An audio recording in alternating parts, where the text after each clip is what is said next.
문재인 대통령과 도널드 트럼프 미국 대통령이 21일 한국의 최첨단 군사 자산 획득과 개발 등을 통해 굳건한 한미연합 방위태세를 유지 강화하자는 내용에 합의했다고 박수현 청와대 대변인이 전했다. 한미 정상은 이날 유엔 총회가 열리고 있는 미국 뉴욕에서 취임 후 두 번째 양자 정상회담을 했다.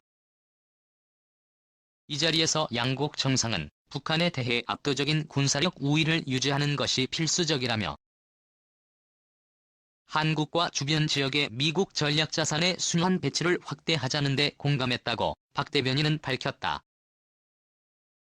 청와대 핵심 관계자는 한국이 첨단 무기를 도입한다는 원칙에 대한 합의라며 구체적 무기 종류와 성격 등에 대해서는 아직 논의되지 않았다고 설명했다. 이어 전략무기에 대해서는 소유국 내부 규제 등의 문제가 있다며 정상 간 합의가 이루어진 만큼 내부 논의가 여러 실무 단위에서 진행될 것이라고 덧붙였다. 양국 정상이 합의한 최첨단 군사 자산 획득과 개발은 문 대통령이 조속한 구축을 지시한 한국형 세출 체계와 관련돼 있다. 실체인 한국형 미사일 방어 대량 응징 보복 등 세축 체계는 북한의 핵미사일 위협에 맞서기 위한 우리 군의 핵심 수단이다. 이를 위해 한국은 이미 미국으로부터 F-35 스텔스 전투기 패트리엇 미사일 이지스 구축함 글로벌 호크 무인 정찰기를 사들이기로 계약했다. 여기에 더해 B-8 포세이돈 대잠 초계기 각종 정밀유도 미사일 등을 구매할 방침이며 F-35와 글로벌 호크를 추가 도입할 가능성도 있다. 레이더 탄도미사일 정밀유도 미사일 등의 기술 이전도 우리가 미국 측에 요구할 수 있다. 핵추진 잠수함 도입 문제도 실무자의 협상 테이블에 오를 것이란 관측이다. 다만 실제 양국이 한국의 핵추진 잠수함 건조에 합의하더라도 걸림돌이 있다. 실제 작전을 수행하려면 최소 3척이 필요한데 한 척에 필요한 예산이 2조 원을 넘어설 정도로 고가여서다. 또한 미국으로부터 기술을 이전하는 시간까지 포함하면 최소 5년 이상 걸리는 장기 과제다. 핵추진 잠수함은 고농축 우라늄을 연료로 쓰지만 한미 원자력 협정에 따르면 한국은 미국의 동의가 있더라도 20%가 넘는 농축 우라늄을 보유할 수 없다. 농축률 90%의 우라늄을 사용하는 미국 핵추진 잠수함처럼 작전 효율을 높이려면 당장 원자력 협정부터 개정해야 하는 문제가 뒤따른다. 한미 정상이 미국 전략자산의 순환 배치에 합의한 만큼 빌미 전략 폭격기와 F-35 스텔스 전투기 핵추진 항공모함 핵추진 잠수함의 한국 방문 횟수도 크게 늘어날 전망이다. 미 정상회담에선 개탄스럽다는 단어가 화제가 됐다. 문 대통령이 인사말을 통해 북한의 도발이 대단히 개탄스럽고 우리를 격분시켰다고 말하자 통역이 개탄스럽다를 디플로러블이라고 표현했다. 진지한 표정으로 문 대통령의 발언을 들었던 트럼프 대통령이 문 대통령이 디플로러블이라는 단어를 써서 기쁘다. 내가 그 단어를 써달라고 부탁한 것이 아니다. 이는 나와 수백만 명에게 행운의 단어였다며 웃었다. 워싱턴 정가에선 이를 지난해 미국 대선 당시 힐러리 클린턴 민주당 후보가 트럼프 지지자들을 개탄스러운 집단으로 표현했다가 역풍을 맞은 일과 관련지었다. 그러나 한 외교 소식통은 트럼프 대통령이 대북유화주의자처럼 표현했던 문 대통령이 북도발에 대해 강한 비판을 쏟아내자 의외라는 뜻으로 농담을 던진 것으로 보일 수도 있는 상황이라고 말했다. 트럼프 대통령은 북한의 6차 핵실험 직후인 지난 4일 트위터에 내가 한국에 말했듯이 그들은 북한에 대한 유화적 발언이 효과가 없을 것이란 점을 알아가고 있다고 했었다. 한국 잠수함은 크기는 작아도 3,000톤급 중잠수함과 마찬가지로 중간 보고 없이 50일 동안 작전할 수가 있다. 한국과 일본 근해는 해저가 복잡해 잠수함이 숨을 곳이 많다. 그러나 태평양 먼바다는 수심이 깊어 바다 밑바닥에 숨을 수 없다. 96년 한국은 원양 항해 능력을 시험하기 위해 3번 함인 최무선함을 괌으로 보냈다. 자망 도중 최무선함은 숨을 곳이 없는 태평양에서도 과연 탐지되지 않는지 확인하기 위해 미국 호주 해군과 연합훈련을 벌였다. 미국과 호주는 P3기와 대장 전용 프리기함까지 출동시켜 수색했으나 최무선함을 탐지하지 못했다. 이후 장보고함이 단독 무복급으로 하와이까지 항해했다. 일본 해상자위대가 자국의 잠수함을 처음으로 하와이로 보냈을 때는 사고를 대비해 수상 함정을 딸려 보냈었다. 이러한 일본에게 장보고함의 단독 항해가 충격이었는지 일본의 주요 언론은 한국 잠수함의 하와이 도착을 크게 보도했다. 97년 한국은 미국이 아닌 두 나라와 잠수함 작전을 했다. 이 훈련에서 한국 잠수함은 한나라 항공모함의 스모그를 쏘았다. 또 다른 나라 잠수함에 대해서도 5번 공격을 가했는데 그 나라 잠수함은 한 번도 한국 잠수함을 탐지하지 못했다. 한국 잠수함이 잘 탐지되지 않는 첫 번째 이유는 소음이 적기 때문이다. 209 잠수함 내의 주요 장비들은 진동 흡수제로 포장되어 있어 미국의 최신의 잠수함 시울프 다음으로 조용하다. 수상함정이나 피스대기 등은 물속으로 핑핑 음파를 쏘고 그 반사함을 잡는 방법으로 잠수함을 추적한다. 그러나 이 경우 침몰한 선박과 고래고기 때 심지어는 한류와 난류가 교차할 때 생기는 거대한 물덩어리까지 물체로 잡히기 때문에 어느 것이 적잠수함인지 분간하기 어렵다.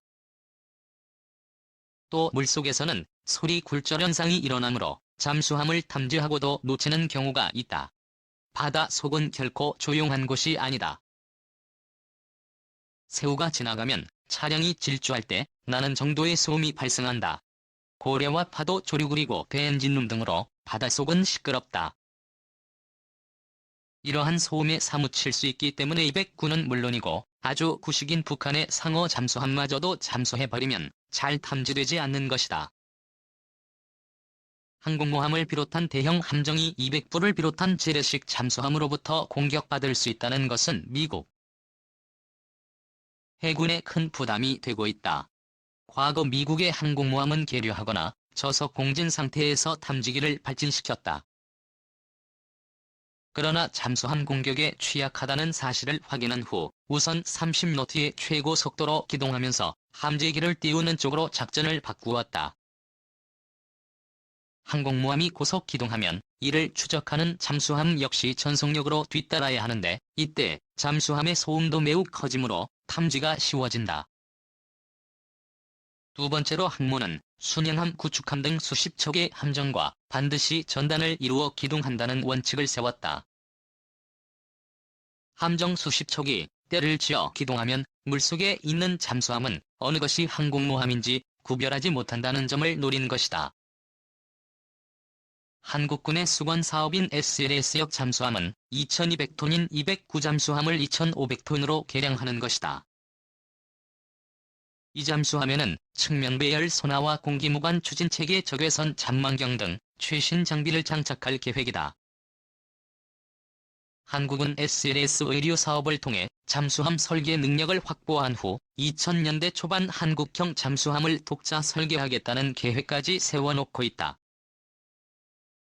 그러나 SLS유 사업은 잠수함 사업에서 배제돼온 현대중공업이 SLS유 사업에 참여시켜주지 않으면 법적 소송을 불사하겠다고 위협하고 있어 외환 위기까지 겹치면서 멈추었다. 현대중공업을 SS유 사업에 참여시킬 것이냐 하는 낮은 단계의 문제가 여야 정치인들까지 움직여 결국은 전력 증강이라는 큰 프로젝트까지 멈추게 한 상황이 된 것이다. 올해 초만 해도 환율이 상승해 SLS유 사업비가 왜곡은 정도 더 많아질 것으로 추산되었으나 최근 환율이 떨어지면서 인상분도 인하되었다. 아무리 주의사정이 엄혹해도 미래를 위한 투자만은 계속해야 한다. 한국군은 SLS유 사업을 다시 추진할 수 있을 것인가? 국제통화기금 관리체제가 출범한 후 한국군 수건 사업인 성능개량 잠수함 사업이 멈추었다. 이 방침은 김 대통령 당선자 시절에 이미 세워졌으나 천용택 국방부 장관은 최근 이 사업의 재개,